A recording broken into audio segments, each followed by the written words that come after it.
overarching goal, sure, is to have macroeconomic stability. But the problem that needs to be solved right now is restoring public debt sustainability.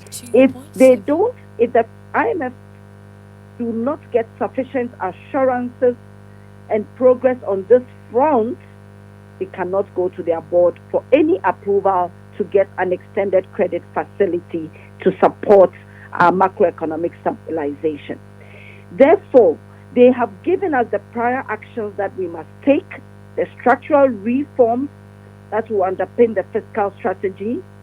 They have told us what we must do concerning revenue, which is already going to be tough on Ghanaians who have a lot of taxes that we are paying. Today, when you purchase anything, you see the number of indirect consumption taxes, VAT, and all the levies that sit on your bill.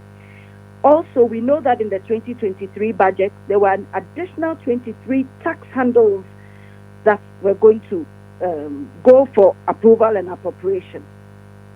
So clearly, our democracy is being threatened at this time by the burden that is being placed more on the citizen than on the government. Some of these issues were raised in the censure motion on the Minister of Finance, and that, as you know, did not go through. But those were very critical items that the government was not signaling the streamlining of their expenditure, the massive cutting in their expenditure, especially the non-priority expenditure that they have. At least that will send signals. The size of government, the kind of consumption expenditure that has gone on. And we only saw capital expenditure 2020 election time, and then there are talks of it coming up again. We need money for capital expenditure, and that is to do with 2024, not to do with proper governance.